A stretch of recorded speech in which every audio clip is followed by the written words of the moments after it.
Could Florida follow in the footsteps of Texas and make gold and silver legal tender? We'll find out in this video with the latest proposal that has just been introduced as we explore.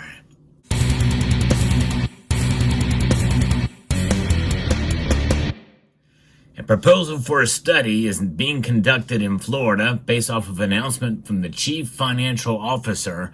This is big news, folks, in the revolution for sound money as it continues here. Several members of the community share with me the story that's from multiple different sources being posted, and I think it's intriguing that news stations in Florida are picking this up, and it's really spreading like wildfire. I think this could be a great thing for sure, sending a very powerful message to the feds and what they're doing with the dollar. And what they're doing with the dollar is destroying the value of it by design. Even if inflation were to go right back to 2% right now, that's not good enough, because inflation is here and it has already done its damage and will continue to do its damage as the prices of everything has gone up. Gold and silver, well, it's a different story here. Let's get into what they are saying. They're not legal tender right now under Florida law. If the state's chief financial officer gets his way, that could change. Yes, you can buy them as investments and to hedge, but really they're not legal tender. Many states in the country are recognizing gold and silver as legal tender. We'll get into that in a moment. But Florida CFO Jimmy Patronis, who also is running for a vacant seat in Congress, is launching a study to help figure out how gold and silver could be used to buy goods and services in Florida. The study, which will be conducted by the Florida Department of Financial Services, will focus on physical gold and silver in the form of bars and coins. And you can see here, I've got a bar right here, and here's some coins, and I'll explain a little bit what these are here later in the video. Supporters of making gold and silver legal forms of currency argue that precious metals serve as a viable alternative to the U.S. dollar and other fiat currencies, or money that is not pegged to a physical commodity to determine its value. It's an exciting initiative that has the potential for enormous growth in the state.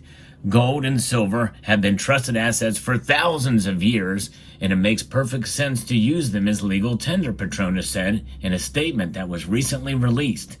The proposal includes certain tax exemptions as well, including making sure gold and silver are not taxed as personal property. Sean Clark, a financial advisor with Mosaic Financial Group, says gold-backed currency has benefits and drawbacks.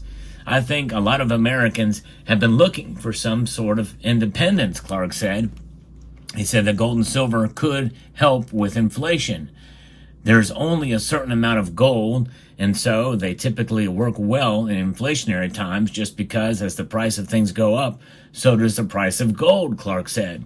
So that's where, if milk goes up $1, so does the price of gold. It goes up $1, but it's not necessarily at the same ratio because of the complexity of the precious metals markets. But by and large, that is the case. If we got rid of all the corruption in trading and all that, well, you definitely would see it much more clearly. Clark says that the idea of gold and silver currency doesn't come without unique challenges. You're going to have to get businesses to buy in on this as well. And they're going to have to accept this type of gold and silver-backed currency. Mark Bonnet, the owner of Tampa Bay Coin and Precious Metals, say into integrating gold and silver currency into daily life is much more challenging than it may appear. To me, it would be very difficult to make this happen on a day-to-day basis, Bonnet said. He works with gold and silver daily and says there's a process for valuing each coin or piece of gold or silver. I would think you would need to have a specialist in every store and every register. And you'd have to test this stuff because obviously anything that has value, they'll fake everything. They fake Rolex watches. They fake gold coins. They fake everything that has value. Well, guess what else they fake? They fake these. Fiat currencies are faked as well. I don't think you need a specialist. In fact, there's probably plenty of machines that they could be retrofitted to these stores. And even if not, there's ways to be able to tell very easily if coins are counterfeit or not, especially if you say, well, we only accept gold or silver eagles or what have you. And that is what I'm showing you here. Now, these are proof varieties, but they have they're relatively lame security features, but they could amp those up. But there's ways to be able to train folks on how to determine what is real and what is fake with silver and gold. And again, there's other simple tests as well too, one of which is behind you here. This is the back end of a CCT silver slide. That's one way you could do it, using the magnetic test of some sorts for silver, and gold has other ways you can test as well too. But nonetheless, I think it's just as well to have that as currency. But nonetheless, there's other ways too to be able to implement gold and silver with a gold and silver backed debit card, which is what Texas is proposing here. And surely this study will cover a lot of this. By the way, he says that gold currency is a good idea in theory, but it would be complicated to monetize it for everyday use. Well, again, if you had some sort of a debit card, or some way to be able to back it, and with the trust of the state and the people, I think it could work. By and large, folks, that's exactly what is going to be happening in the future, even if we went full on to a gold standard. People aren't just going to be taking 1 ounce gold coins and making purchases out of them. And people aren't going to be taking 1 ounce silver coins or even fractional silver coins and making purchases of them, at least not as regularly as you would think. Much like the cash situation, some silver coins could be produced, but probably that's all that would be produced, smaller silver coins that you put in your pocket. Maybe the occasional 10th ounce gold coins, perhaps, maybe, I don't know, but likely you're not going to be spending 1 ounce gold coins, although maybe in some rare instances that could be the case. But the trick and the key is to have it where it's backed, where it can be redeemable. If anybody wants to go to be able to get their gold out from their debit card or their currency, they could do it. The currency, their promissory notes that promises this amount of gold or silver for exchange. That's where you're going to have the faith in having paper currency and plastic cards in order to make references if they could be cashed out. Clark says several other states around the country have adopted gold and silver as a form of currency, well, as legal tender, not necessarily, where it's being traded regularly, but nonetheless, that is, they've set the stage for it where it can be done. He says, we will most likely not see the use of gold and silver currency in Florida in the immediate future. Having a diversified way to pay for things is going to be a nothing but a good thing, Clark said. But do we see credit cards and dollar bills going away anytime soon? The expectation would be no, not for a long time. In fact, they would trade essentially in tandem with it. And as people see sort of the reverse of Gresham's law take effect here, sending that message to the Federal Reserve, not only from the state, but the people themselves, when this thing starts to lose value, like to the tune of 98% since 1913, but this has maintained its value, people are going to go with this, whether it's tied to a card or some sort of paper note. It's that the gold is there, the silver is there, and they can use it. Clark says that tax exemptions that the CFO proposed for gold and silver currency would benefit consumers. It looks like there would not be a sales tax, which would be game-changing for consumers. But how would that impact local government? That would be a huge impact on local government. At one time, the U.S. dollar was under the gold standard, meaning gold was used to back the federal currency. Gold has not been exchanged for U.S. dollars since 1971, according to the Federal Reserve.